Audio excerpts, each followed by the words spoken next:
Yes.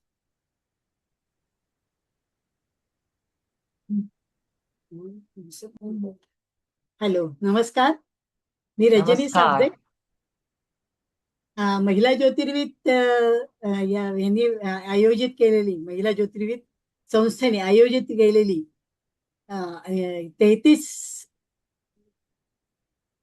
33 व्याख्यानांची ही व्याख्यानमाला, अधिक मासानिमित्त ही होणारी 33 व्याख्यानांची मालिका आपल्या सुरू झालेलीच आहे. आणि आज आपण माननीय नीलम पोद्दार मॅडम यांचं हे व्याख्यान ऐकणार आहोत. तर त्यांचं व्याख्यान ग्रह आणि भगवद्गीता भगवद्गीता आणि ग्रहांचे कसे हे लागते कनेक्शन, ते मॅडम अतिशय सुंदरपणे आपल्याला समजून सांगणार आहेत.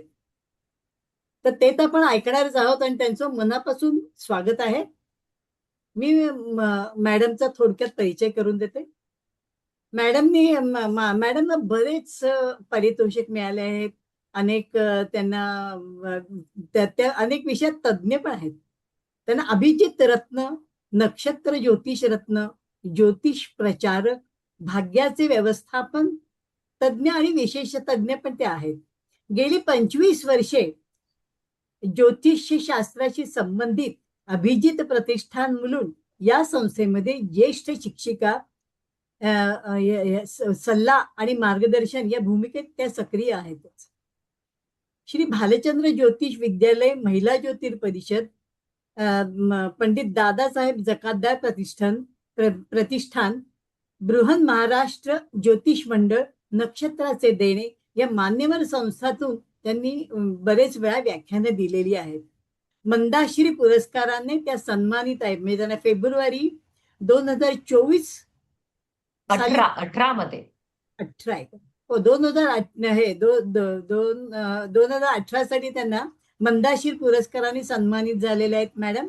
आणि कृष्णमूर्ती पद्धती, प्रचलित ज्योतिषशास्त्र, वास्तुशास्त्र, वास्तू ज्योतिष, अंकशास्त्र, भाग्याचे व्यवस्थान या विषयांच्या त्या अभ्यासक आणि अध्यापिकाही आहेत. तसेच श्री शरद जोशी सरांनी लिहिलेली खेपी आणि साधन प्लस निरयन या इंग्रजी पुस्तकांचा मराठी अनुवादही त्यांनी केला आहे. श्री जितेंद्र हसबे गुरुजी, ज्योतिंद्र हसबे गुरुजी लिखित कृष्णमूर्ती सिद्धांत या हिंदीत त्यांनी अनुवाद केला आहे. तसेच अभिजित प्रतिष्ठान अंतर्गत प्रकाशित झालेल्या पुस्तकांची लेखिकाही आणि सहलेखिकाही असा त्यांचा सहभाग आहे. ज्योतिषशास्त्राच्या माध्यमातून मार्गदर्शन देणे, सामाजिक बांधिलकी व नातेसंबंध जपणे आणि संवेदना शास्त्र याला महत्व देणे या विषयामध्ये मॅडमला रस आहे. त्यामुळे त्या अतिशय माणसं जोडून राहणाऱ्या, माणसांना जोडून ठेवणाऱ्या अशा ह्या माझी मैत्रीण आज आपल्याला भगवद्गीता आणि आपले ग्रह, नवग्रहांपैकी काही ग्रह, त्यावर त्या बोलण्यात त्यांचा संबंध कसा लागतो याविषयी आपल्याला अतिशय सुंदर ते व्याख्यान देणार आहेत. ते मी मॅडमला विनंतीपूर्वक त्यांना हे सांगते की मॅडम आपलं व्याख्यान सुरू करावं. धन्यवाद मॅडम. आज महिला ज्योतिर्विद तर्फे मला इथे बोलवलं याबद्दल. आणि माझा विषय तुम्ही आता पण सिलेक्ट केलेला आहे तो भगवद्गीता आणि आपले ग्रहांचं व्यवस्थापन. कारण अधिक महिना आहे, पुरुषोत्तम महिना आहे. आताच तुम्ही म्हणालात तसं की 33 दिवस असं म्हणतात ना, की 33 अनारसे द्यायचे असतात वगैरे. आपल्या हिंदू धर्मामध्ये आपण या महिन्याला खूप जास्त महत्व दिलेलं आहे. त्याचा एक आध्यात्मिक पैलू हा वेगळाच आहे. आता अधिक महिन्याला पुरुषोत्तम महिना असं सुद्धा म्हणतात.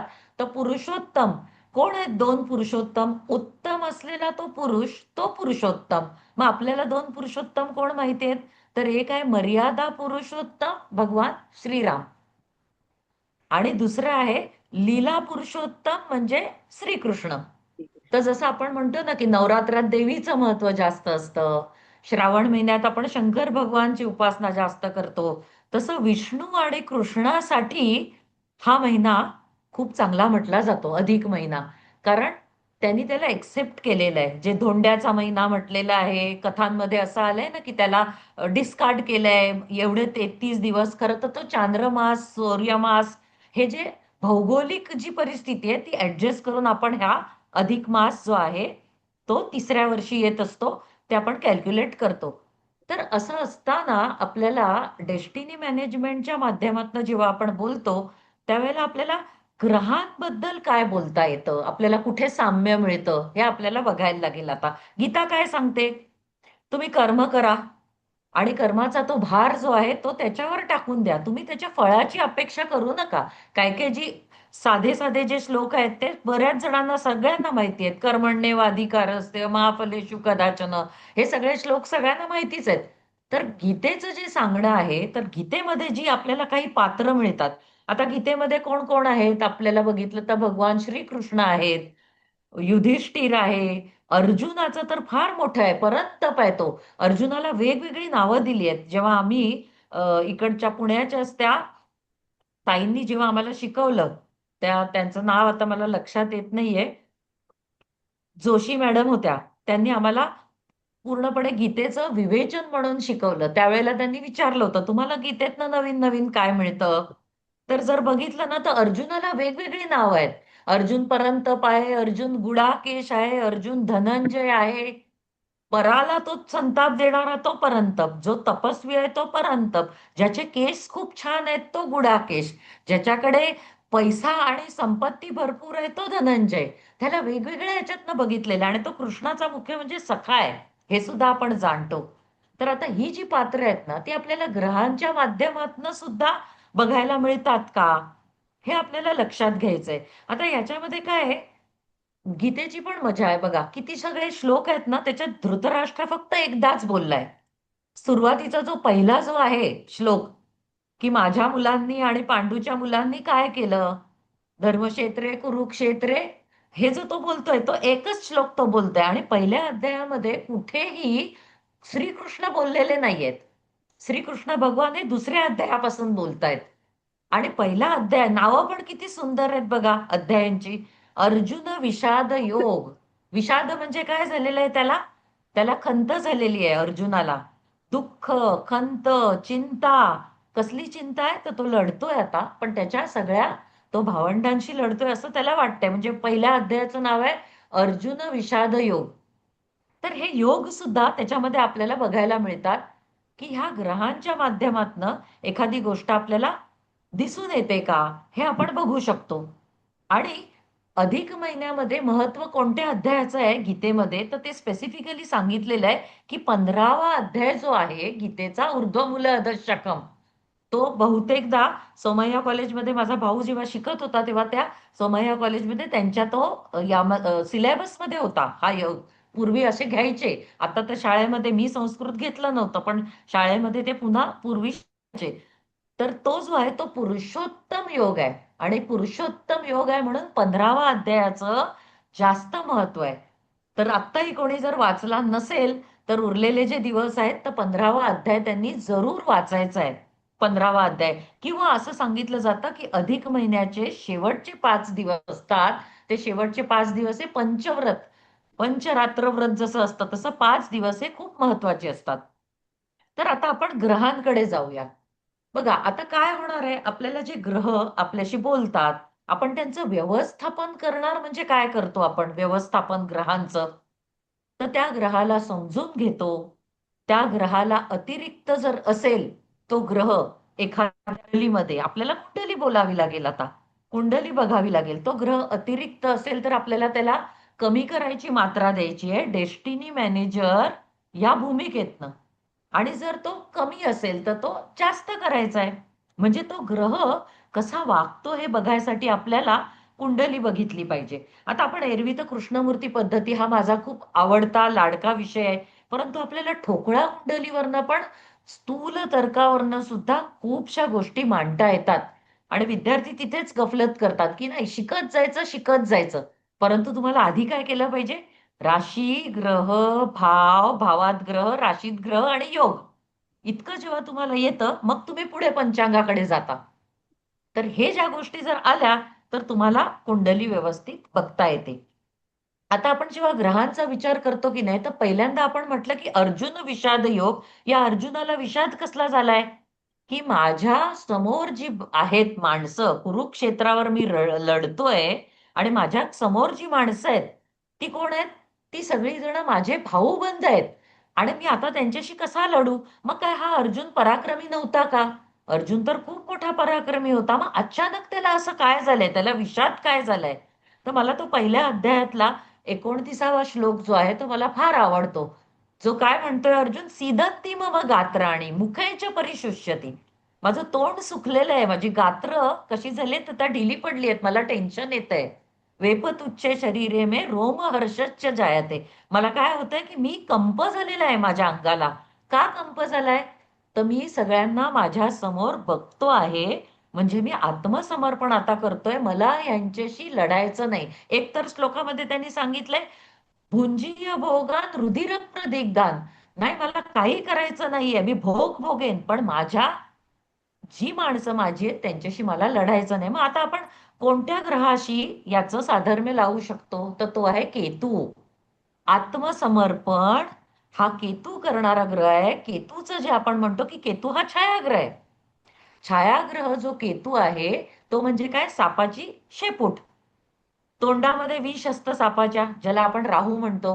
आणि केतूमध्ये काय आहे? शेपटी जी आहे त्याच्यात त्याची ताकद असते. काही वेळेला आपण डिस्कव्हरी अॅनिमल प्लॅनेटवर वगैरे बघितलं असेल की शेपटीचा एक फटकार आहे ना त्या सापाचा, तो एखाद्याचं आयुष्य पण उद्ध्वस्त करू शकतो. समजा त्याला डोळ्याला वगैरे लागलं तर त्याला त्रास होऊ शकतो. तर हा केतू कसा आहे आता? केतूच्या अंडर असलेला जो जातक आहे, ज्याला केतूमुळे त्रास झालेला आहे, तो जातक काय करेल? तो जातक आत्मसमर्पणाला उगाचच तयार होईल. त्याच्याकडे आहे कुवत, अधिकार त्याच्याकडे, परंतु तो ते समजून घेणार नाहीये. त्याला आपण म्हणतो आत्मवंचना. केतू हा छायाग्रह आहे. कुजवत केतू. कुजवत केतू म्हणजे मंगळाप्रमाणे केतू. बघा, डेस्टिनी मॅनेजमेंटमध्ये आपण आर्ट ऑफ मॅच मेकिंग घेतला होता. मॅच मेकिंग मध्ये सुद्धा आपण केतूला फार मोठं महत्व दिलंय. मग ते कोणत्या स्थानातनं दिलेलं आहे? तेव्हा पंचम स्थानातनं महत्व दिलंय आपण. समजा जर नाडी दोष असेल, दोन पत्रिका जुळवताना, आणि तिथे केतू पंचमात असेल, तर काय बरं होणार आहे? केतू पंचमात म्हणजे हायली एबॉर्टिव्ह क्वालिटीज. आणि हे संतती वगैरे हे स्त्रियांच्या कुंडलीवरनं बघितलं जातं.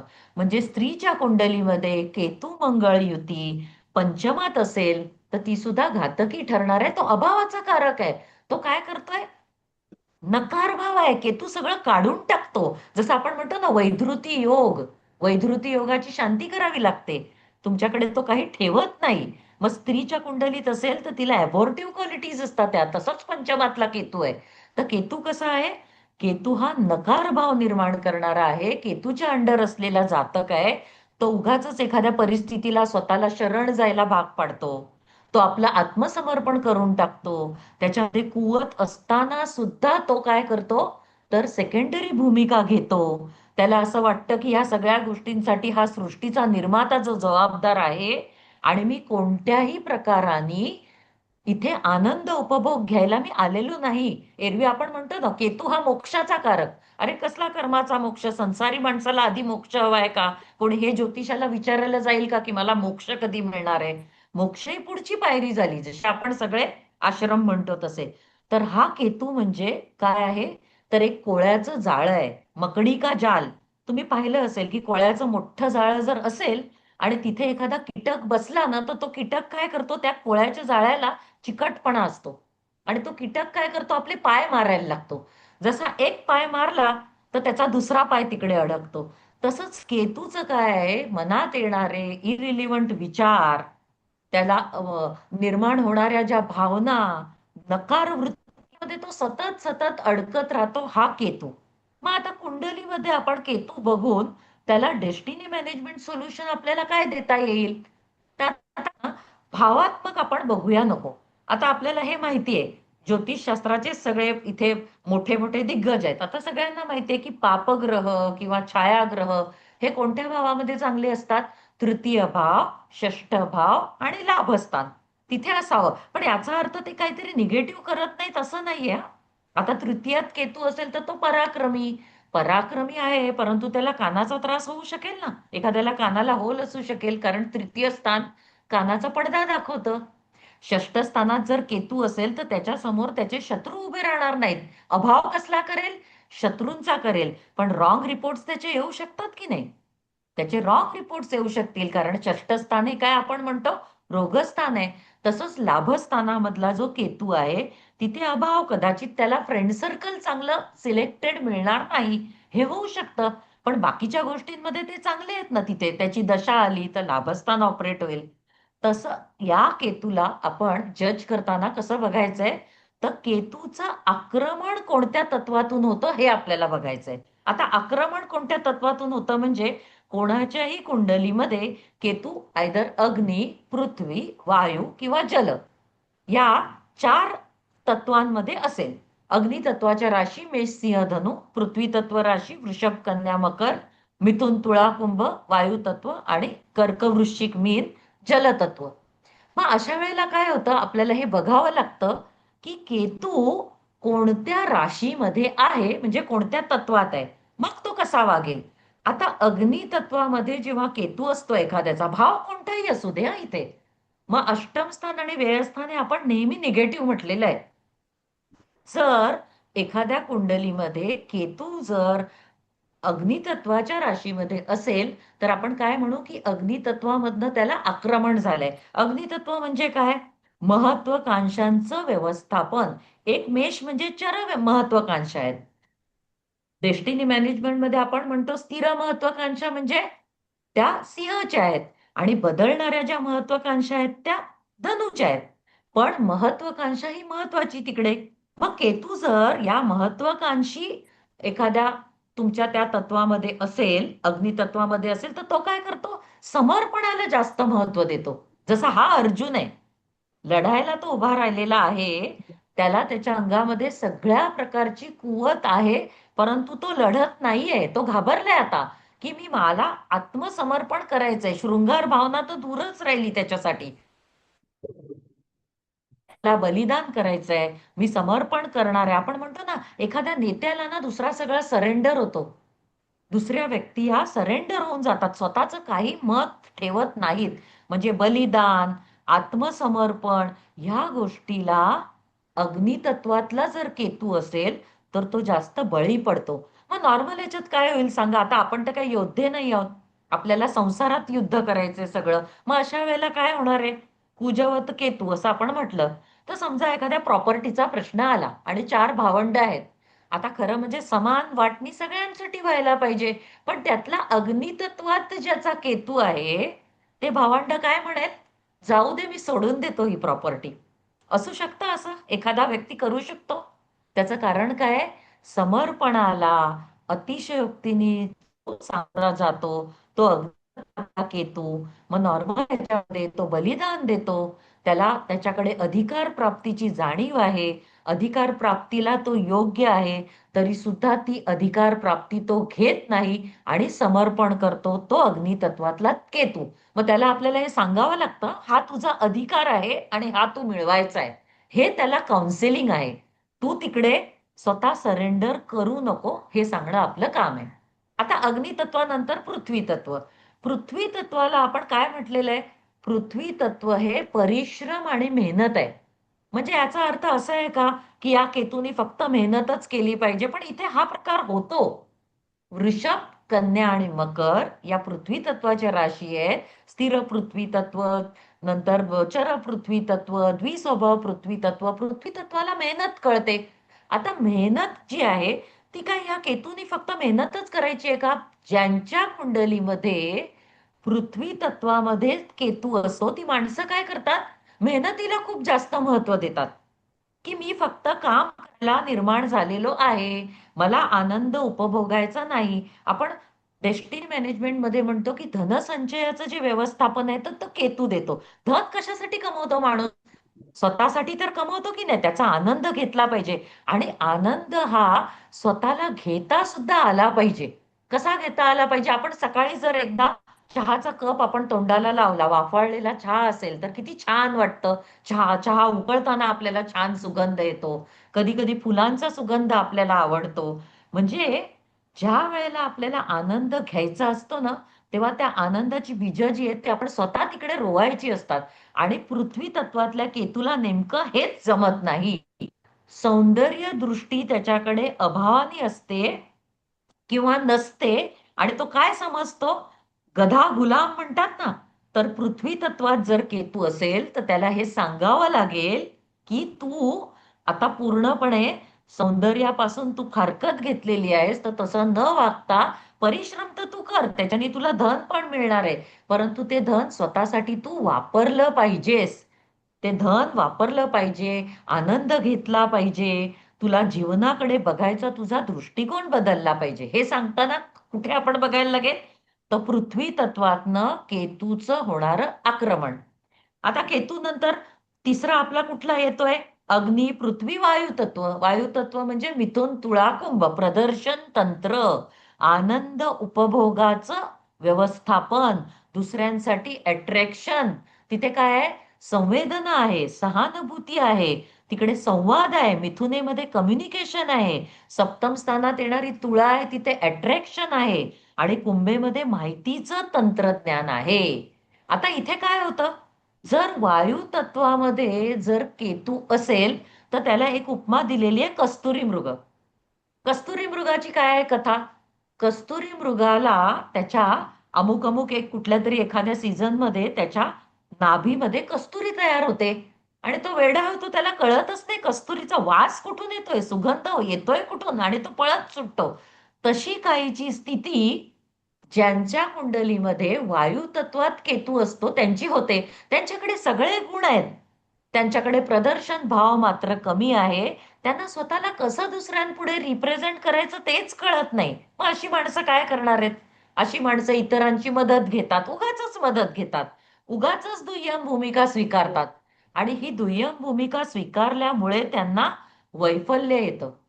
त्यांच्याकडे सगळे गुण आहेत, त्यांना खरं तर कोणाचीही गरज नाही. त्यांनी उगाचच कोणापुढे आपला निर्णय सांगून वेड्यासारखं त्यांच्या कुठल्या गोष्टीमध्ये इन्व्हॉल्व होऊ नये. आपल्या स्वतःच्या गुणांपासून ते अवगत नसतात, हे त्याचा प्रॉब्लेम आहे. तर वायू तत्वातलं केतूचं आक्रमण म्हणजे तुमचा कस्तुरी मृग हे लक्षात ठेवायचं. वायू तत्वात ज्याचा केतू आहे त्या व्यक्तीला त्याच्या गुणांबद्दल, त्यांच्या खुबीबद्दल आपण अवगत करून सांगायचंय की बाबा हे सगळं तुझ्यातच आहे. तू इथे तिथे शोधू नको, तुझी निर्णय शक्ती स्ट्रॉंग ठेव, तुझ्यामध्ये अशी कुठलीही कमी नाहीये, तू तुझ्या प्रदर्शन तंत्राला सुधार, तुझ्या कम्युनिकेशनला सुधार, तर तू यशस्वी होशील. मिथुन तुळा कुंभ आपण लॅडर ऑफ सक्सेस म्हणून घेतो. आता शेवटचा एक येतो, तो म्हणजे काय, जलतत्व.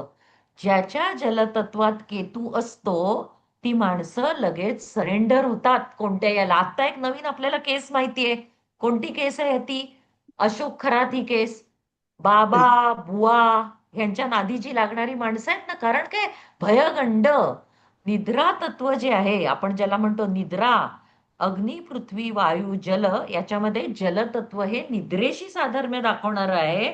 आणि ज्या ज्या वेळेला तुमच्या आयुष्यामध्ये जलतत्वाचा काही संबंध निगेटिव्ह होतो, त्यावेळेला सगळ्यात आधी तुमची झोप मोड होते, झोप मोड, निद्रा तत्वावर त्याचा प्रहार होतो. आणि अशी माणसं कशी घाबरणार आहेत, ज्याच्या जलतत्वात केलंय. आपली कुठे अप्रतिष्ठा नाही होणार ना, माझ्या मनामध्ये भीती आहे, भयगंड आहे, जर मला काही झालं तर माझ्या कुटुंबाचं काय होईल, जर घरामध्ये एखादी व्यक्ती आजारी पडली तर डॉक्टरची फौज ते तयार करतात. आता याचा अर्थ काय होतो, की त्यांची मानसिकता ही बलवान नसल्यामुळे ते कोणाच्या तरी अधीन होतात. मग कोणाच्या अधीन होणार, बाबा बुवा, सरेंडर होतात पटकन. आणि म्हणून या स्त्रियांचा उपयोग केला गेलेला आहे, तिथे ते अत्याचार झालेले आहेत किंवा काय, त्याचं कारण काय, की तुम्ही एखाद्याला सरेंडर झालेले आहात. तर जेव्हा जलतत्वामधनं त्या केतूचं आक्रमण असतं तेव्हा माणसाला हे सांगावं लागतं, बाबा की तू बाबा बुवांपासून दूर राहा, त्यांच्या नादी तू लागू नको, तू योग्य माणसाकडे निर्णय घेण्यासाठी जा. तो काय निर्णय देईल, तो सल्ला देईल, तो अशा बाबा बुवांच्या नादी लागून काहीही होणार नाही. आणि इतकी घाबरटपणाची वृत्ती ठेवायची नाही. आता केतूचा जेव्हा आपण विचार करतो की नाही, केतूला आत्महत्यारा म्हटलेलं आहे. केतू काय आहे, अभावाचा कारक, तर राहू जो आहे तो प्रभावाचा कारक. राहू जो देतो तो कल्प्रिट थॉट, तिथे काहीतरी तो निगेटिव्हिटी देतो आणि त्याच्यामध्ये तो मिक्सिंग देतो. शुद्ध भावना नाहीये राहूकडे. आणि केतूला आपण अध्यात्माचा कारक म्हटलेला आहे, पण केतू काय करतो? कट करतो. मुळापर्यंत जाणारा जो केतू आहे तो कट करतो. आणि केतूला आपण आत्महत्यारा असं सुद्धा म्हटलेलं आहे. मग एखाद्याच्या कुंडलीत, आता डेस्टिनी मॅनेजमेंट मधलं हे सुद्धा प्रिन्सिपल, की एखाद्याच्या कुंडलीमध्ये जर केतू बरोबर चंद्र असेल तर आत्महत्यारा योग होऊ शकतो. मग तो चंद्र केतू कुठेही असला तरी त्याच्या मनामध्ये हे विचार येऊ शकतात, की एखादी गोष्ट जर घडली तर तो मनाला लावून घेतो. चंद्र आणि राहू आणि चंद्र केतूमध्ये फरक आहे. चंद्र राहू मध्ये काय, तो जो आभास असतो ना, तो त्याला पुन्हा पुन्हा होत असतो. एखाद्याला भूत दिसलं असं जर त्यांनी म्हटलं, मला तिथे सावली दिसली, तर तो कोण आहे? तो चंद्र राहू. आणि ती त्याला पुन्हा पुन्हा प्रत्यय देऊ शकेल आणि तो घाबरू शकेल. परंतु चंद्रकेतूमध्ये काय होतं, एकदा जर काही वाईट गोष्ट घडली आणि आत्महत्येचा विचार मनात आला तर तो आत्महत्या करू शकतो. मग आपल्याला त्याला काउन्सिलिंग काय करायचंय, की आत्महत्या केल्याने कोणी मरत नाही. आपण इथे म्हटलेलं आहे ना, नैनन चिंदंती शस्त्राणी. आत्मा कसा आहे? आत्मा अमर आहे. आणि त्याला हे सांगायचंय की आत्मा हा मरत नाही. आणि तुम्ही ज्या वेळेला, आपण हिंदू धर्मामध्ये पुनर्जन्म मानतो, आणि पुनर्जन्म मानतो म्हणजे काय, जी व्यक्ती आत्महत्या करते त्या व्यक्तीला जो पुढचा जन्म येतो तो असा असतो. आता आपण काय ते पास्ट लाईफ रिग्रेशन मध्ये वगैरे जात नाही आहोत, परंतु अशी मान्यता आहे की त्यांच्या शरीरामध्ये काहीतरी विकृती निर्माण होते. शरीराचा एखादा अवयव जो आहे तो नकामा असतो, निकामी असतो, त्याला दिसण्यामध्ये विकृती आहे. त्यांनी गेल्या जन्मी केलेलं आहे हे पाप, आत्महत्येचं, असं आपण त्याला ही भीती घालू शकतो. आपण कुठे बघितलंय गेला जन्म, पण ही भीती नक्की घालू शकतो. आणि दुसरी गोष्ट म्हणजे, ज्या वेळेला त्याच्या मनामध्ये सुडाची भावना उत्पन्न होईल, मंगळ हा सुद्धा तसा सुडाची भावना निर्माण करणारा आहे, त्याला संताप आहे, क्रोध आहे, तर ते सुद्धा त्याला हे सांगावं लागतं की सुडाची जी शृंखला आहे ना ती आपल्यापासूनच तोडली पाहिजे. जर आपण ती तोडली नाही तर काय होणार आहे, ते पुढे पुढे जात राहणार आहे. आपण तिथे ती तोडली पाहिजे. तर हे काय झालं, केतू याच्याबद्दल आपण बोललेलो आहोत. आणि आपण त्याच्यासाठी अर्जुनाला जो विषाद झालेला आहे त्याच्या माध्यमातून आपण बोललो. आता केतू नंतर येतो शुक्र.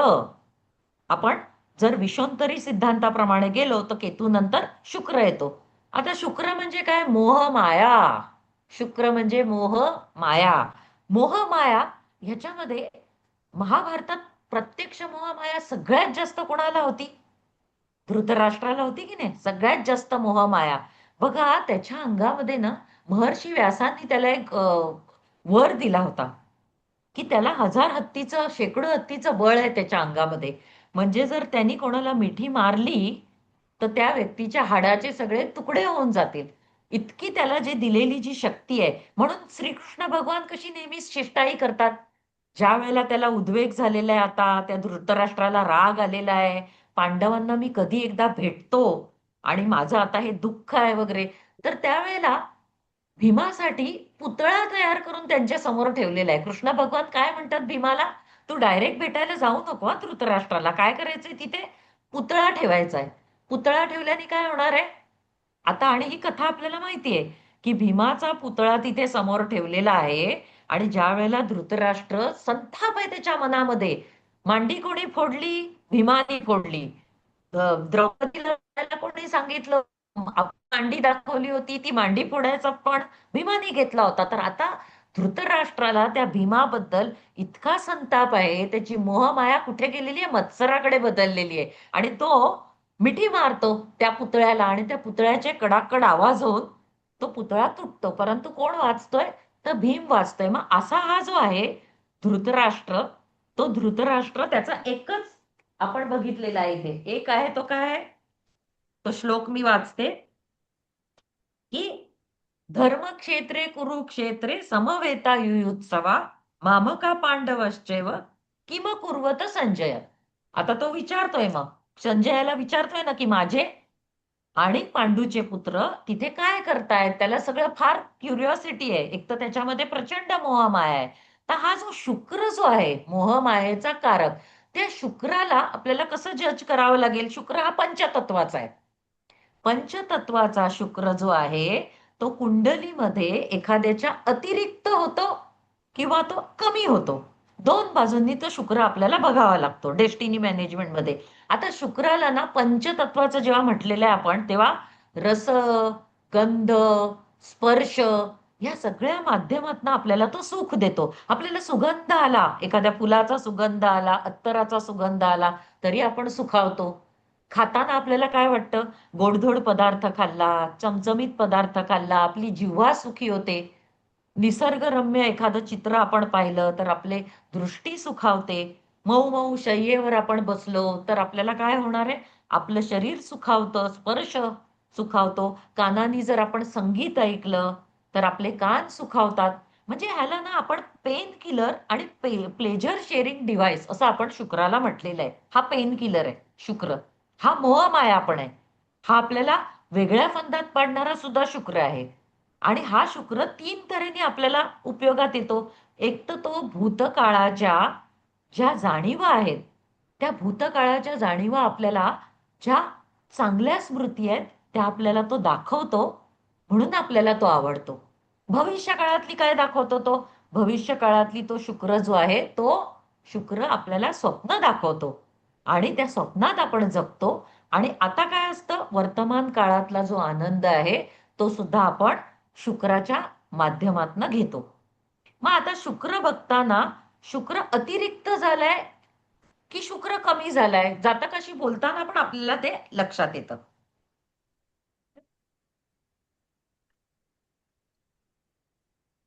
जातकाशी बोलताना आपल्याला ते लक्षात येतं की एखाद्याच्या जीवनात तर शुक्र हरवला म्हणजे काय होईल. आता आपण बघतो कालपुरुष कुंडलीमध्ये शुक्राच्या ज्या दोन राशी आहेत त्या कुठे येतात? एक वृषभ राशी, खाणं पिणं धन कुटुंब, आणि दुसरी आहे तुळा राशी जी येते ती सप्तमात, प्रदर्शन, आकर्षण, विवाह, सामाजिक स्थिती, हे सगळं आपण तिथनं बघतो. मग ज्याचा शुक्र हरवलेला असतो किंवा ज्याच्या कुंडलीमध्ये शुक्र वीक झालेला आहे, आणि हा योग आपण तेव्हा सुद्धा आर्ट ऑफ मॅच मेकिंग मध्ये जास्त पद्धतीने डिस्कस केलाय, आणि तो म्हणजे शुक्र केतू. शुक्र हरवतो केव्हा? तर शुक्राला केतू बरोबर जेव्हा युक्त असतो, आणि हा स्त्रीच्या कुंडलीत हा योग जास्त बघितला जावा, कारण ज्या वेळेला शुक्र हरवतो त्यावेळेला काय होतं, त्या माणसाच्या जीवनातनं आनंद निघून जातो. आता आनंद निघून जातो, सेकंड हाऊस जे आहे ते फॅमिली पॅटर्न आहे सगळं. म्हणजे त्याच्या बोलण्यामध्ये जर कटुता आली, त्याला नातेसंबंधांबद्दल आकर्षण राहिलं नाही, तर त्याला कोणत्याही नातेवाईकाची मदत मिळणार नाही. तो तिथे दुःखी होईल. त्याचं पारिवारिक जीवन हे दुःखी होतं. त्याला सौंदर्याची जाण नसते. तो घरामध्ये त्याचं सगळं अस्ताव्यस्तता तो ठेवतो. त्याला स्वतः कसं राहायचं आहे, रिप्रेझेंट कसं करायचंय समोरच्या माणसापुढे, ते त्याला कळत नाही. त्याला खाण्यापिण्यामध्ये रुची नसते. तो सगळ्या नीरस गोष्टी खाऊ शकतो. त्याला स्वतःला सौंदर्याची जाण नाहीये, आणि जास्तीत जास्त जेव्हा शुक्राचा संबंध असतो ना, तेव्हा वैवाहिक समस्या ह्या मोठ्या असतात.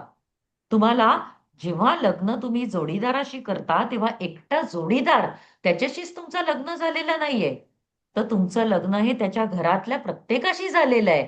तिथे त्याचे सुद्धा नातेवाईक आहेत. तर अशा वेळेला हा जो शुक्र आहे तो जर बिघडला, तो जर कमी झाला, तर तुमच्या नातेसंबंधांमध्ये दरार पडते. तुम्ही तो शुक्र जो आहे तो तुम्हाला वैवाहिक जीवनामध्ये सुद्धा त्रासदायक आणि मिसअंडरस्टँडिंग हे तो निर्माण करू शकतो. मग आता अशा शुक्राला आपल्याला कसं सुधारलं पाहिजे? तर काउन्सिलिंग त्या माणसाचं करताना पहिल्यांदा त्याचं राहणीमान, बाबा तू स्वतःला रिप्रेझेंटेबल ठेवतोस का? आता एखादी व्यक्ती आहे ती फार मोठ्या कुठल्या तरी कॉन्फरन्सला गेली आणि नुसते स्लिपर्स घालून गेली, तर ते कसं दिसेल? किती ऑड वाटेल ते. याचा अर्थ काय? तुमचं जे व्यक्तिमत्व आहे त्याच्यामध्ये तो शुक्र कुठेतरी दिसला पाहिजे. तुमचं राहणीमान तुम्ही सुधारलं पाहिजे. त्याच्यानंतर तुमच्या घरातली टापटीप, ज्याचा शुक्र हरवलाय त्यांनी त्याच्या घरामध्ये सुद्धा व्यवस्थित टापटीप ठेवली पाहिजे. जर टापटीप त्यांनी ठेवली तर त्याचं घर सुंदर दिसेल. त्यांनी फुलदाणी ठेवली पाहिजे, त्यांनी चांगले पडदे लावले पाहिजेत, घरातलं फर्निचर जागच्या जागी असलं पाहिजे. तर लोक तर येणार नाहीत, लोकांना पण आवडेल त्याच्या घरी जायला. बरं, त्याच्यामध्ये कोणते छंद असतील तर ते त्याला अवगत करून दिले पाहिजेत, की बाबा तू चांगला डान्स करू शकतो, तुझ्याकडे पेंटिंगची कला आहे तर ती तू कला वापर. आणि शेजारी पाजाऱ्यांशी संबंध सुधारताना कधीतरी त्यांच्याबरोबर काहीतरी मिठाईची देवाणघेवाण आहे, कधीतरी त्यांच्याकडे जाणं येणं आहे, गोड बोलणं आहे, हाय हॅलो करणं आहे, इतकं तर आपण करू शकतो. प्रत्येक मनुष्य आपला शत्रू नाही हे त्या व्यक्तीला सांगावं लागतं ज्याचा शुक्र हरवलाय. मग तो काय करेल? प्रत्येकाला असं समजत जाईल की हा पण माझा शत्रू, तो पण माझा शत्रू, मला ह्याच्याशी बोलायचं नाही. ऍडजस्टमेंट प्रॉब्लेम तिथे तयार होतात. तर त्या शुक्राला आपल्याला त्याप्रमाणे काउन्सिलिंग करावं लागतं. आता अतिरिक्त होणं शुक्र हे डेंजरस आहे जरा. शुक्राचं अतिरिक्त होणं हे कधी होईल सांगा? शुक्र कधी अतिरिक्त होतो? आपण जसं म्हटलं की शुक्र कमी पडतो तेव्हा शुक्र प्लस केतू आहे. म्हणजे शुक्र जास्त होईल तेव्हा काय होणार आहे? राहू प्लस शुक्र. आणि दुसरा एक जो आहे तो मंगळ प्लस शुक्र. आता राहू शुक्र हे जे कॉम्बिनेशन आहे ना ते काही गोष्टींसाठी चांगलं आहे. सूक्ष्म हे जे छिद्र असतं, जेव्हा कसलं छिद्र सूक्ष्म असतं अगदी, तर सूक्ष्म छिद्र हे कॅमेऱ्याचं असतं आणि फोटोग्राफीचा हा योग आहे. शुक्र राहू कॉम्बिनेशन फॅशन डिझायनिंग आहे, फोटोग्राफी आहे, त्याच्यासाठी ते चांगलं आहे. पण तरी सुद्धा काय, छुपे नातेसंबंध आहेत. शुक्र राहू, शुक्र हा विवाहाचा कारक आहे. म्हणजे सप्तमात जर शुक्र राहू असेल तर ती कुंडली येणाऱ्या दशा, इतर योग, त्याच्यावर कमीत कमी गुरुची तरी दृष्टी आहे का, तो प्रोटेक्टेड आहे का, तशा ह्याच्यानी बघावं लागतं. अन्यथा काय, एक्स्ट्रा मॅरिटल अफेअर होऊ शकतं, फसवणूक होऊ शकते, तुम्हाला वेगवेगळी व्यसनं लागू शकतात. तुमचा जो सर्कल आहे, तुमचं जे फ्रेंड सर्कल आहे, त्याच्यापासून तुम्हाला वाचावं लागतं. तर शुक्र राहू कॉम्बिनेशन हे त्या शुक्राला अतिरिक्तपणाकडे नेणारं ते कॉम्बिनेशन आहे. आणि एक लक्षात ठेवायचं की शुक्र जो आहे ना, तो लग्नात जरी असला तरी सुद्धा त्याला विनर लुजर कॅटेगरीमध्ये आपण, तो लुझर आहे. कारण शुक्र काय करतो, आपल्या महत्वाकांक्षांचा बळी लवकर देतो शुक्र. त्याला काय, छोट्या छोट्या गोष्टीसाठी ल्युरिंग द प्रे असं म्हणतात ना, छोट्या गोष्टीसाठी. जसं आता आपण ऐकतोय ना, बालकांना, छोट्या बालिकांवर अत्याचार होतात किंवा काय, एका छोट्या मुलीला किंवा छोट्या मुलाला चॉकलेटचं आकर्षण किती असू शकतं. तसंच एखादा पेग आहे, कुठेतरी कोणीतरी अख्ख्या कंपनीची मीटिंग आहे आणि तिथे स्त्रिया गेलेल्या आहेत आणि असं आपण ऐकतो की नाही, त्यांच्या जलपान करताना त्यांच्या त्या कोल्ड्रिंक मधनं त्यांना एखादा काहीतरी अशी हे पाजली जाते कुठली तरी पूड आणि त्याच्यानंतर त्यांना ते भोगावं लागतं. तर याचा अर्थ काय, शुक्र जो आहे ना, खूप छोट्या छोट्या गोष्टींसाठी सॅक्रिफाईस करायला तयार होतो. म्हणून शुक्राला आपण काय म्हणतोय की लुझर आहे तो. पण याचा अर्थ काय, की जर शुक्र राहू कॉम्बिनेशन असेल तर त्याला हे सांगावं लागेल की तुझं फ्रेंड सर्कल सांभाळ, तू व्यसन सांभाळ, तुला जर मोहात पडायचे क्षण आले तर योग्य व्यक्तींचा सल्ला घे तू. हे आपल्याला त्याला सांगावं लागतं. आता शुक्र मंगळाला ना काही ह्याच्यामध्ये मी वाचलंय, डायरेक्ट प्रचलित ज्योतिषशास्त्रामध्ये ना काय म्हटलेलं आहे माहितीये की व्यभिचार योग. असं आपण काही लगेच त्याला व्यभिचार योग असं म्हणायचं नाहीये. हा, शुक्र मंगळ ही नुसती युती अष्टमात आहे किंवा व्ययात आहे आणि त्याच्यावर गुरुची दृष्टी नाही, गुरुचा त्याच्याशी काही संबंध नाही, गुरु त्याच्यानी युक्त नाही, तर अशा वेळेला हा जो शुक्र आणि मंगळाचा परिणाम कसा होतो, की शुक्राकडे लालसा आहे, शुक्राकडे पॅशन आहे सगळी, आणि त्याला बिनधास्तपणा देतो तो मंगळ आहे. म्हणजे मंगळाचा बिनधास्तपणा तो घेतो आणि तिथे तो बिघडतो हा शुक्र. मग काय होणार आहे, एरवी बघा शुक्र मंगळ कॉम्बिनेशन हे इतर भावांमध्ये आणि चांगल्या स्थितीत असेल, त्याच्यावर गुरुची दृष्टी आहे, गुरुनी युक्त आहे, तर शुक्र मंगळ काय काय देतो माहितीये, गायनेकोलॉजिस्टचं हे खूप चांगलं कॉम्बिनेशन आहे, शुक्र प्लस मंगळ. तसंच दुसरं, मंगळ हा हिटचा कारक, शुक्र खाण्यापिण्याचा कारक. हे मला जेव्हा विचारायला येतात की बाबा करिअर ओरिएंटेशन मध्ये काय, ज्याला डॉक्टर बनायचंय ती मुलगी गायनेकोलॉजिस्ट होईल शुक्र मंगळ कॉम्बिनेशन घेऊन, फॅशन डिझायनिंग करायचंय शुक्र मंगळ कॉम्बिनेशन आहे, कॅटरिंग करायचंय, हॉटेल मॅनेजमेंट करायचंय, शुक्र मंगळ कॉम्बिनेशन आहे. प्रत्येक वेळेला काय तो वाईट नाहीये, परंतु शुक्र मंगळ ही युती अष्टम स्थान, व्ययस्थान याच्यामध्ये निगेटिव्ह कुठे ठरते, तर शुक्र हा विवाहाचा कारक आहे. बऱ्याच कुंडल्यांमध्ये हे बघायला मिळालेलं आहे की शुक्र हा विवाहाच्या कारक या दृष्टीने बिघडतो, नको असलेले निर्णय घेतो, रॉंग निर्णय घेतो, कोणीतरी पळून जाणं, टीनेजर मुलगी आहे किंवा अजून ती लहान आहे मुलगी, तिला अजून सगळ्या गोष्टींची पोच नाहीये. आता हे आपण म्हणतो ना लव जिहाद आहे, ह्याच्या बरोबरच जर राहू असेल तर, हे जे आपण लव जिहाद म्हणून जर उदाहरण देतोय आता, शुक्र प्लस मंगळ प्लस राहू असू शकेल की नाही एखाद्याच्या कुंडलीमध्ये अशी युती? अशा वेळेला काय होईल, तुम्हाला लग्न करताना किंवा तुम्ही पार्टनर शोधताना तुम्ही ह्या गोष्टीचा विचार केला पाहिजे की तुमचे पाय घसरू शकतात. काय होणार आहे तिथे, असं काय होणार आहे की तुम्हाला त्यांना सल्ला द्यावा लागेल. मग काय, पहिल्यांदा जर कमी असेल तर चेंज ओव्हर करा तुम्ही, make over and change over. आणि जर जास्त असेल तर कंट्रोल युअर सेल्फ. तो कंट्रोल कसा करायचा हे सुद्धा आपल्याला ज्योतिषाला सांगायचं त्याचं काम आहे.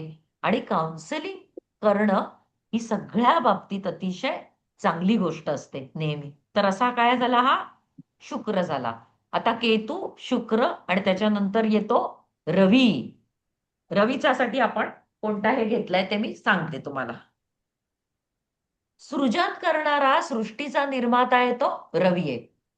सृजनशीलता आणि सर्जनशीलता यामध्ये फरक आहे, आपल्याला बघायचा आहे तो आत्माकारक रवी. तर दुसऱ्या अध्यायातला 23वा श्लोक काय आहे? नैनन चिंदंती शस्त्राणी नैनन दहती पावकः न चैनन क्लेदयंत्यापो न शोषयती मारुता. आता त्याला आत्म्याला कोणी जाळू शकत नाही, अग्नी जाळू शकत नाही, त्याला जल आहे ते भिजवू शकत नाही, त्याला वारा सुकवू शकत नाही. म्हणजे काय, आत्म्याला भीती नाही, तो पुढे पुढे जात असतो. ते आपण नैनन चिंदंती शस्त्राणी म्हणजे श्रीकृष्ण भगवान जे आहेत ते कोणाला सांगताय, ते आपल्या अर्जुनाला समजावून सांगतायत. त्यामुळे कसं आहे, आपण आत्माकारक म्हणून रवी घेतलेला आहे. रवी कुठे असतो? रवीची राशी पंचम स्थानाला घेतलेली आहे, सृजनशीलता. आणि पंचम स्थान म्हणजे रवी आणि सिंह राशी याचं हे पूर्णपणे रूप आहे. आता एक गोष्ट काय लक्षात घ्यायची, सर्जन आणि सृजन यात फरक आहे. काही जण ना तो एकत्र वापरतात शब्द, पण त्याच्यात सूक्ष्म फरक आहे. जसं मगाशी मी म्हटलं की मधुसूदन घाणेकर सरांनी बाह्यमन आणि अंतर्मन असा एक तो लेख लिहिलेला आहे की बाह्यमनामध्ये पण आपले विचार चालू असतात, ते अंतर्मनात जातात. आणि कवीनी कसं असायला पाहिजे, कवीनी सृजनशील असायला पाहिजे. त्याला नव्या नव्या कल्पना सुचल्या पाहिजेत. ज्या नव्या नव्या कल्पना ज्या सुचतात, अतिशय सुंदर त्यांनी दिले, ते काय त्यांचं सृजन आहे, सर्जन नाहीये. आपण इंग्लिशमध्ये शिकवतो की नाही, तेव्हा आपण काय म्हणतो, कोलंबस डिस्कवर्ड अमेरिका. याचा अर्थ काय होतो, इन्व्हेंटेड आहे का ती? No. Is a difference between invention and discovery. तसा रवी कोण आहे, आपल्या इथे झाडं निर्माण झालेली आहेत, निसर्ग निर्माण झालेला आहे, ते माणूस निर्माण करू शकत नाही. माणूस काय करणार आहे, त्या झाडाला तुम्ही तोडून त्या झाडाचं नंतर तुम्ही कुठेतरी ग्राफ्टिंग कराल किंवा काय कराल, परंतु मूळचं जे आहे ते कोणी तयार केलेलं आहे, ते परमेश्वरांनी तयार केले आहे. ते सृजन आहे, ते पंचम स्थान आहे, तो रवी आहे. म्हणून रवी हा सृजनशील आहे. आणि बाकी आपण जे करतो, एखादी गोष्ट जी आहे त्यातून नवीन निर्माण करतो, ते सर्जन आहे. ते सर्जन आहे. आणि जे ओरिजिनल आहे ते सृजन आहे. ती सृजनशीलता जी आहे ती रवीकडे आहे. मग आता हा रवी कसा आहे, रवीकडे खूप चांगले गुण आहेत. रवीला मुख्य म्हणजे अधिकार प्राप्तीची आवड आहे. आणि अधिकार प्राप्ती असताना सुद्धा रवी कधीही आपल्या कुठल्याही जबाबदारीपासून दूर पळत नाही. तो सच्चा व्यवस्थापक आहे. तो भाग्याचं व्यवस्थापन जसं आपण म्हणतो, तसा खरा व्यवस्थापक कोण आहे, रवी आहे. त्याच्या आजूबाजूनी सगळे ग्रह हे फिरत आहेत. त्याच्या आजूबाजूनी सगळे ग्रह फिरत आहेत. म्हणून एका 7व्या अध्यायातल्या 7व्या श्लोकामध्ये काय म्हटलेलं आहे, मत्त परतरम नान्यत किंचिदस्सी धनंजय मयी सर्वमिदं प्रोतम सूत्रे मणी गणा. आता हे मला कोणी सांगितलं होतं की एकदा कंबर दुखत होती, म्हणून मी त्या मॅडमना विचारलं, माझ्याबरोबर ज्या ताई होत्या त्या, तर त्या म्हणाल्या, अगं नीलम, गीतेमध्ये एक श्लोक आहे, जर कंबर दुखत असेल तर तो श्लोक हा आहे 7व्या अध्यायातला 7वा श्लोक, की जसे सूत्रामध्ये मणी गणलेले असतात, तसा आपला मणका जो आहे की नाही, मणका त्याच्यातनं कोण जातोय, स्पायनल कॉर्ड जातोय. आणि मणक्यावर आपण रवीचा प्रभाव म्हणतो. मणका ताठ आहे, मणक्याच्या भोवती आपलं शरीर उभं आहे, तसंच रवीच्या भोवती सगळे ग्रह फिरत आहेत. असा तो रवी आहे. तो सृजनशील आहे, त्याच्याकडे नेतृत्व गुण आहे, संघटनशीलता आहे. रवी हा खिलाडू आहे, तो नवनवीन नवनिर्मितीचा कारक आहे हा रवी. मग ज्या वेळेला कुंडलीमध्ये रवी बिघडतो, याचा अर्थ काय होणार आहे? एक तर आपण अष्टम स्थान आणि व्ययस्थान हे पकडतो रवीसाठी सुद्धा. आणि एरवी काय होणार आहे?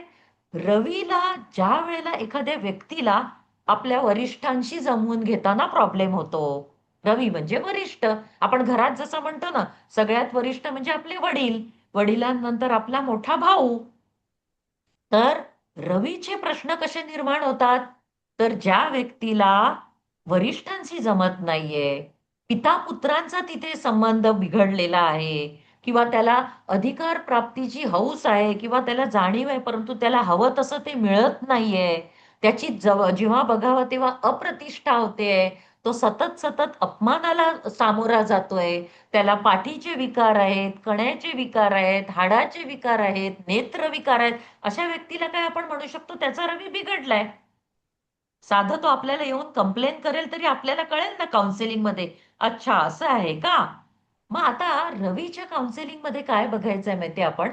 मुख्य म्हणजे ना, गोचर भ्रमणाला आपण जास्त महत्व द्यायचंय. तुम्ही सुद्धा कृष्णमूर्ती पद्धती वापरली असेल तर तुम्हाला ते दिसतं कृष्णमूर्ती पद्धतीमध्ये, की रवी ज्या वेळेला अग्नितत्वाच्या राशीतनं प्रवास करत असतो त्यावेळेला तो बलवान असतो. आणि अग्नितत्वाच्या राशीमधनं त्याच्या आधी कुठल्या राशीत होता तो?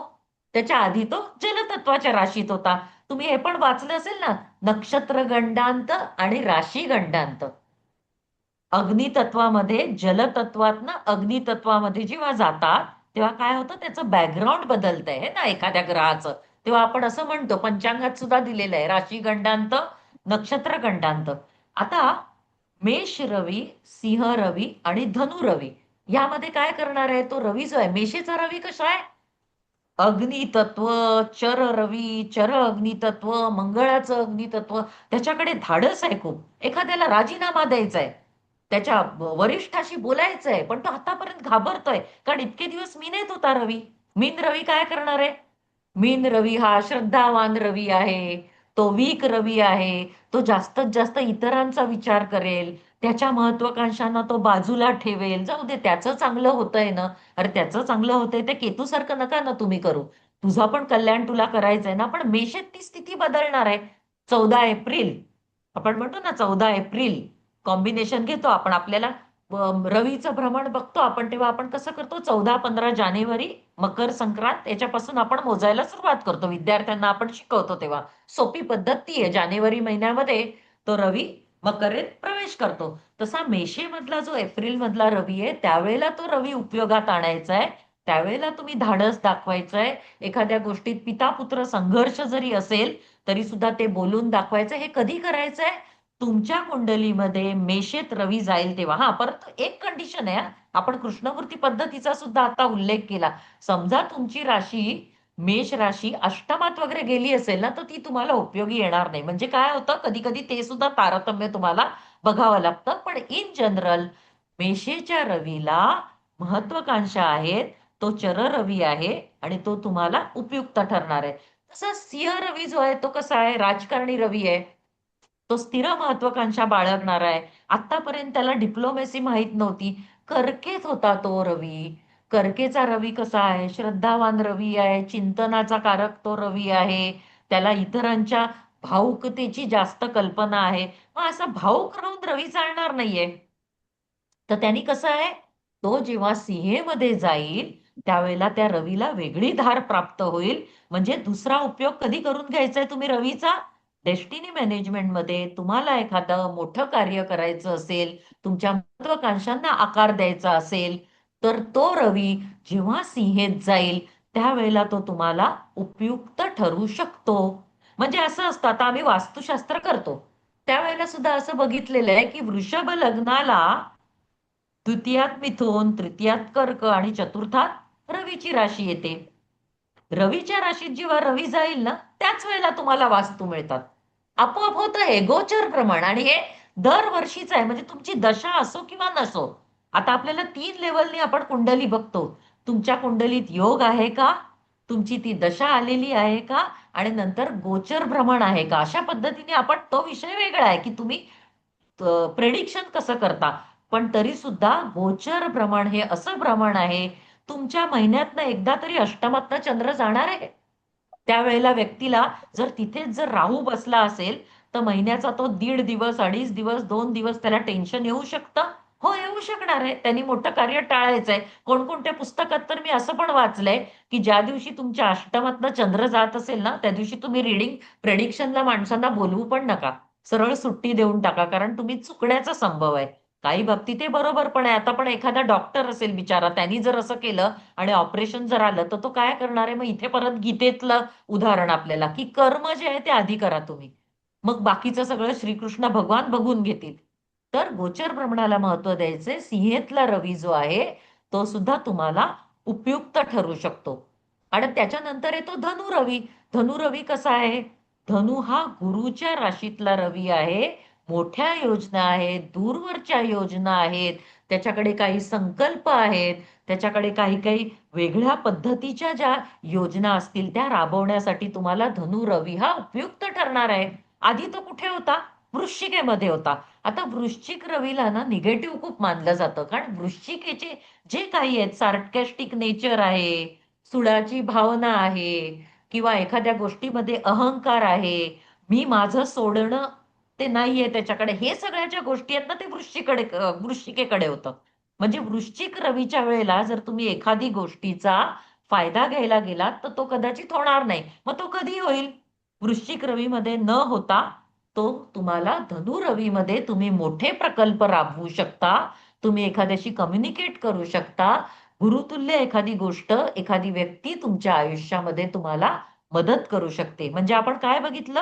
डेस्टिनी मॅनेजमेंट सोल्युशनला रवीचा उपयोग करून घेताना रवीचं अग्नितत्वाच्या राशीतलं भ्रमण हे तुमच्या कुंडलीला पराक्रमात आहे की द्वितीयात आहे किंवा कुठे आहे त्याप्रमाणे मेषेत, सिंहेत आणि धनु त्याचा उपयोग तुम्ही करू शकता. आता काय होतं, रवीला अष्टम स्थान आणि व्ययस्थान ही दोन निगेटिव्ह स्थानं दिलेली आहेत. बघा, अप्रतिष्ठा होणे अष्टम स्थान आहे. तुमच्या पाठीच्या कण्याचं दुखणं आहे ते सुद्धा अष्टम स्थान आहे. तुम्हाला एखाद्या वरिष्ठाशी भांडण आहे ते सुद्धा अष्टम स्थान आहे. म्हणजे त्यावेळेला तुम्ही त्याला ही कल्पना दिली पाहिजे. म्हणजे सिटिंग पोझिशन कशी पाहिजे, त्याची पोश्चर वेगळं पाहिजे, चांगलं पाहिजे. नाहीतर अष्टमातल्या रवीला किंवा षष्टातल्या रवीला नेहमी मणक्याचे विकार होतात. तो एक आपण लिहूनच देतो. आणि बरेचदा असं बघितलेलं आहे की चतुर्थेश म्हणून रवी जेव्हा अष्टमात बसतो ना त्यावेळेला बरेचदा हार्ट अटॅक हा संबंध सुद्धा आहे. अष्टम स्थान आणि रवी हृदय विकार. आणि आपण वास्तुशास्त्रामध्ये रवीला ब्रह्मस्थान दिलेलं आहे. आणि त्यावेळेला सुद्धा ब्रह्मस्थानात एखादा दोष असेल तर तो बिघडलेला रवी असू शकतो. तर अशा वेळेला तुम्हाला काय करायला लागेल? त्याला त्या गोष्टीचं आकलन करून द्यायचंय की तुझा रवी अष्टमात आहे, तू बसायची पोझिशन वेगळी ठेव, चांगली ठेव. रविवारी किंवा काय उगाचच्या उगाच वरिष्ठांशी तू वाद घालू नको. आणि तुझ्या अपमान अवहेलना होईल अशा स्थितीला सामोरं जाणं तू टाळ. हे आपण त्याला सांगू शकतो. आता व्ययात असलेला रवी आहे ना, तो व्ययातला रवी म्हणजे परदेश गमनासाठी किंवा परदेशाबरोबर जर एखादा व्यापार आहे याच्यासाठी तो चांगला आहे. परंतु तरी सुद्धा व्ययात असलेला रवी हा उधळपट्टी पण करू शकतो. कधीतरी गव्हर्नमेंटच्या विरोधात काही बोलल्यामुळे त्याला जेल पण होऊ शकते. तर ते त्याला आपल्याला अवगत करून द्यायचं आहे. आणि हा जो रवी आहे त्याच्यामुळे सुद्धा संतान चिंता सुद्धा होऊ शकते, कारण तो काय पंचमाचा, तो सृजनाचा कारक आहे, संतान आहे. आणि ज्याच्या अष्टमात किंवा व्ययामध्ये रवी असतो त्यांना त्याच्या वडिलांचं जे सौख्य आहे ते काही प्रमाणात कमी मिळतं. मग कोणाचे वडील त्यांच्या जन्मापूर्वीच ऑफ झालेले असू शकतात, असं सुद्धा घडू शकतं. किंवा त्यांचे वडील असून सुद्धा त्याला त्या वडिलांचा काही उपयोग होत नाही. बरं, दुसरी गोष्ट म्हणजे व्ययस्थानामधला रवी आपण भावकाल पुरुषाप्रमाणे जेव्हा बघतो तेव्हा नेत्र जे आहेत ते आपण व्ययस्थानातनं बघतो. म्हणजे व्ययस्थानामध्ये जर रवी असेल तर त्या रवीचा संबंध आपण डोळ्यांशी सुद्धा लावू शकतो. नेत्र विकार, नेत्राचे कारक 3 ग्रह, चंद्र, शुक्र आणि रवी, त्यांचा संबंध ज्या वेळेला द्वितीय स्थान आणि व्ययस्थानाशी येतो त्यावेळेला व्यक्तीला लवकर चष्मा लागायची संभावना असते. आणि त्याला डोळ्याचा दृष्टीदोष हा सुद्धा होऊ शकतो. तर इथपर्यंत आपण बघितलं की केतू, शुक्र आणि रवी या तीन प्लॅनेटचं आपण बघितलं. मॅडम 5 वाजत आलेले आहेत, काय करायचंय? पुढचं घ्यायचंय का मॅडम? बोल बोल. बोला बोला. हा, एक एक आहे का? चंद्राचं घेऊन टाकू हो का मी हो, घ्या एक? घ्या घ्या. काही हा, हरकत नाही. कारण तुम्ही 5 वाजेपर्यंतची वेळ दिली आहे मला, पण हो हो चंद्राचं हो. घेते मी एक. काही आता हरकत नाही. केतू, शुक्र, रवी नंतर आपला चंद्र येतो. हो, हा, घ्या चंद्राला मॅडम, आपण काय पूर्ण करा. म्हटलेलं आहे? चंद्र हा ट्रॅप आहे. चंद्र कसा आहे? मन आणि मानसिकतेचा जो कारक आहे चंद्र, तो ट्रॅप आहे. सगळ्यांशी चांगलं वागलं पाहिजे का हो आयुष्यामध्ये? सगळ्यांनी छान छान वागायला पाहिजे का? प्रत्येकाला आपल्याला खुश करता येईल का? आणि हे तिथे युधिष्ठिर करायला गेलेला आहे. तो एकदाच खोटं बोललाय, नरोवा कुंजरोवा. तो असं बोलतच नाही, तो प्रत्येकाला खुश करतो आणि शेवटपर्यंत शेवटी आपल्या स्त्रीला सुद्धा तो ते दावला लावून टाकतो, तसा तो आहे. तर त्याच्यासाठी हे काय आहे? 16व्या अध्यायातला दुसरा श्लोक काय दिलेला आहे? अहिंसा सत्यम क्रोध त्याग शांतीर पैशुनम दयाभूतेष्वलोलुप्त मार्दवम चापलम. आता याचा अर्थ काय? माणसाने कसं असावं? भगवान कृष्ण सांगतायत त्याच्याकडे अहिंसा असावी, त्याच्याकडे क्रोध नसावा, त्याच्या मनामध्ये शांती असावी, त्यांनी कोणावरही टीका करू नये. आता ह्या सगळ्या ज्या गोष्टी आहेत, त्या सगळ्या गोष्टी आपल्याला शक्य आहे का? नॉर्मल माणसाला चंद्र हे सगळं करायला बघतो, आपल्याला नॉर्मल माणसाला ते शक्य नाही. गोंदवलेकर महाराजांनी सुद्धा काय सांगितलंय की तुमच्याकडे कमीत कमी इतकी दक्षता पाहिजे की तुम्ही दुसऱ्यांकडनं फसू नका. इतका चांगुलपणा नको, तुम्ही फसवू नका कोणाला, परंतु तुम्ही दुसऱ्यांकडनं फसणार नाही इतका चांगुलपणा तर तुमच्या अंगात, व्यवहार दक्षता पाहिजे की नाही? आणि आपण चंद्राला सुद्धा म्हणून लुझर प्लॅनेट म्हटलेलं आहे. चंद्र कसा आहे? चंद्र जलतत्वाचा आहे, त्याला आपण चतुर्थ स्थान आणि कर्क राशी ह्याचा आपण साधर्म्य त्याला दिलेलं आहे. आणि चंद्राची व्याख्या कशी केली आहे डेस्टिनी मॅनेजमेंटमध्ये? की जिथे विचार संपतात आणि स्वप्नांची सुरुवात होते, तो चंद्र. झालं तुमचं भावविश्व. तुम्ही कल्पना विश्वात रममाण झालात. नवीन नवीन काहीतरी तुम्ही विचार करायला लागलात. कधी कधी ते चांगलं सुद्धा आहे ना, प्रवास वर्णनं लिहिली जातील, छान छान आहे. पण तुमच्या रोजच्या जीवनामध्ये हा चंद्र असा उपयोगी पडणार आहे का? ऍक्च्युली लग्नातला चंद्र सुद्धा मून फॅन टेक्निक जेव्हा आम्ही घेतो, त्यामध्ये तो सुद्धा अपयशीच चंद्र आहे. तो कसा चंद्र आहे?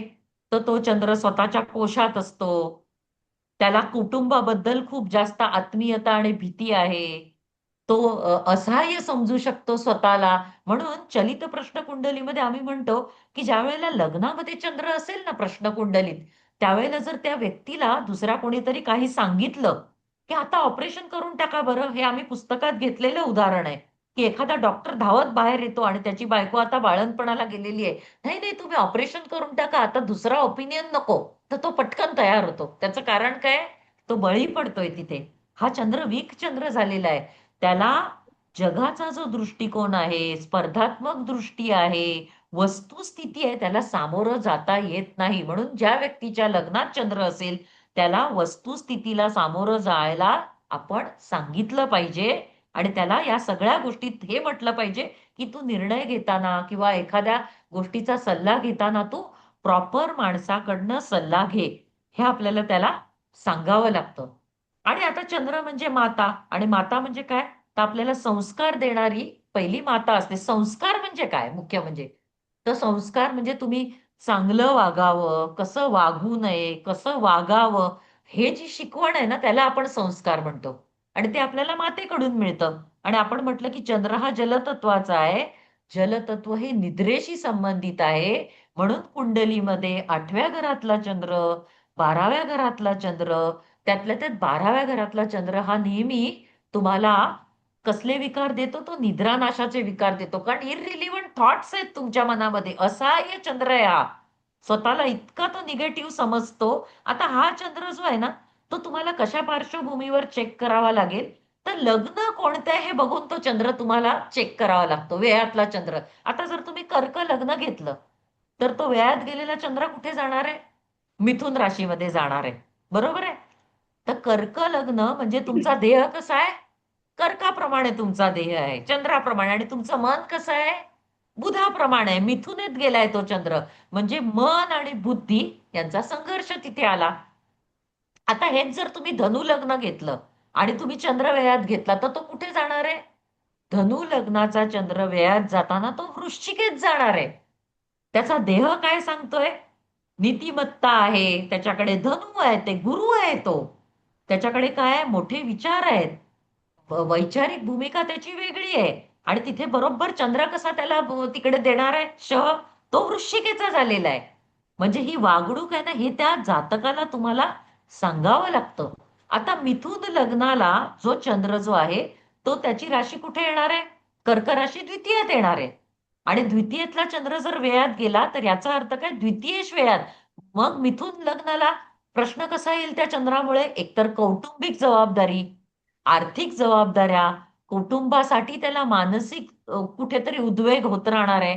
याचाच अर्थ काय आहे की जर चंद्राला व्ययस्थानामध्ये तपासायचं असेल तर त्याचं भावेशत्व कुठलं मिळालंय आणि लग्नात कोणती राशी आलीये या पद्धतीने त्याला बघायचंय. वृषभ लग्नाला जर तो मेषेत गेला तर चंद्र अति उतावळा चंद्र, त्याला काय फटाफट निर्णय घ्यायचा. वृषभ काय स्थिर लग्न आहे, परंतु त्याचं मन कसं आहे? फटाफट पुढे चाललेलं आहे. उतावळेपणा, मग ही उतावळेपणा कुठे असेल? एखाद्या गुंतवणुकीमध्ये असू शकेल, खर्च करण्याच्या प्रवृत्तीमध्ये असू शकेल. प्रत्येक गोष्टीला वेगळं आहे. आता तो मंगळाच्या राशीत आहे, आक्रमकता आहे, कुठेतरी तो जेलमध्ये सुद्धा जाऊ शकेल धावपळ केल्यामुळे. हे आपल्याला बघावं लागतं. आता अष्टमातला जो चंद्र जो घेतला जातो की नाही, त्याचं थोडक्यात सांगते की अष्टमातला चंद्राला आपण बालारिष्ट योग म्हणतो. ज्या वेळेला तुम्हाला लहान बालकाची कुंडली बघायची असते त्यावेळेला जर अष्टमातला चंद्र तुम्ही हे करत असाल जज, तर तो वेगळ्या पद्धतीने करावा लागतो. मोठ्या माणसांना अष्टमातला चंद्र म्हणजे त्यांनी बालपणीच्या सगळ्या गोष्टी आता त्या निघून गेलेल्या आहेत त्याच्या वयोमानाने. पण मग मोठेपणी तो काय देणार आहे? तिथे सुद्धा मानसिक उद्विग्नता देणार आहे. कधी कधी त्याच्या मनाप्रमाणे घटना घडत नाहीत. त्याचं मन तर खूप म्हणतंय, परंतु त्याला बाजूची परिस्थिती साथ देत नाही. त्याला सरेंडर पण करावं लागतं. त्याच्या मनामध्ये उगाचच चिंता आहे. मग कदाचित ती संतान चिंता असू शकेल, स्वतःच्या करिअर बद्दलची चिंता असू शकेल. चिंता करणारा तो तो चंद्र. पण लहान बालकांमध्ये हे काय होतं? तर लहान बालकांमधला अष्टमातला चंद्र हा खूप जाणीवपूर्वक हे करावा लागतो, कारण भीती निर्माण करणारा हा चंद्र आहे. अशा मुलांना एकटं ठेवायचं नाही. त्यांचं मन वीक आहे, त्यांचं शरीर वीक आहे. आता आपण बघतो की नाही अत्याचार झाले, काही मुलांना शाळेच्या व्हॅनमध्ये मुलींवर अत्याचार होतात किंवा काय. तर पहिली गोष्ट तर लहान मुलांना समजून घेतलं पाहिजे, त्यांना आधार दिला पाहिजे. ती मुलं उदास राहू शकतात, डिप्रेशन मध्ये जाऊ शकतात. तर सगळ्यात महत्वाचं म्हणजे त्यांना एकटं सोडायचं नाहीये. त्यांच्या मनाचा कल बघायचा आहे, त्यांना नेहमी दिलासा द्यायचा आहे.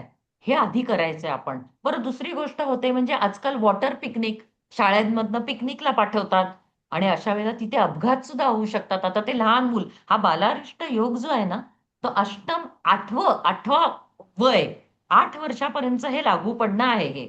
आणि असं म्हटलं जातं की केतू 7 वर्ष. तर केतू म्हणजे काय? पूर्णपणे सरेंडर आहे. पहिली 7-8 वर्ष जी आहे ती कुंडली त्याच्या आईच्या कुंडलीवर चालते. आता समजा त्या व्यक्तीच्या लहान मुलाच्या कुंडलीमध्ये योग नाहीये, परंतु आई वडिलांचा जर बदलीचा योग असेल तर जबरदस्तीने ते मूल जाईलच की नाही. त्या मुलाची शाळा बदलली जाणारच ना. त्यावेळेला काय, 7 ते 8 वर्षापर्यंत कुंडली जी आहे ती त्याच्या आई वडिलांच्या कुंडलीवर, जास्त तर आईच्या कुंडलीवर अवलंबून असते. मग आता हे वॉटर पिकनिकला पाठवताना काळजी घेतली पाहिजे. सर्दी पडसं आहे, त्याला असे विकार होऊ शकतात, ते त्याला आपल्याला बघितलं पाहिजे. आणि तो बुडू नये किंवा काय, यासाठी व्यवस्थित ती आपण तजवीज केली पाहिजे. मुख्य म्हणजे कधीही रात्री, काही जणांना काय सवय असते, आपल्या मुलांना दुसऱ्या खोलीत झोपवायचं आणि दुसऱ्या खोलीमध्ये ते कपल टीव्ही बघत असतं. अशा वेळेला जर त्या लहान मुलाला पटकन जाग आली तर ते त्यावेळेला सुद्धा घाबरू शकतं. तर लहान मुलांमध्ये भित्रेपणा, भय, चिंता, कधी कधी अष्टमातला चंद्र हा कसा भीतीदायक असतो. आई वडिलांचं तू तू मैमे, त्यांचं भांडण हे सुद्धा कधीही लहान मुलांसमोर एरवी सुद्धा करायचं नसतं.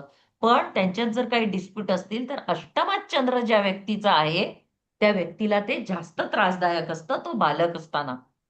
तर अष्टमातल्या चंद्राला आपण ह्या प्रकारांनी त्याला काउन्सिलिंग केलं पाहिजे. सर्वात म्हणजे आधी समजून घ्या त्याला, त्याच्या मनातली भीती काढून टाका, त्याला नेहमी सोबत करा, त्याला एकटं वाटेल असं कधीही ठेवायचं नाहीये. तर याप्रमाणे आपण काय केलं की आपण एक एक ग्रहाला त्या गीतेच्या अध्यायामध्ये, आता आज काही गीतेचा जास्त भाग मला घेता आलेला नाही, इवन म्हणजे गीता हा प्रकारच वेगळा आहे की तितकी मोठी काही माझी कुवत आणि मोठा अभ्यास नाहीये. अजूनही मी अभ्यासकच आहे आणि करायचंय पुढे जाताना सुद्धा. परंतु मला असं वाटतं की आतापर्यंत आपण ज्या चर्चा केल्या ग्रहांच्या, त्या विद्यार्थ्यांना किंवा सगळे जे दिग्गज आहेत त्यांना नक्की कळल्या असाव्यात. धन्यवाद.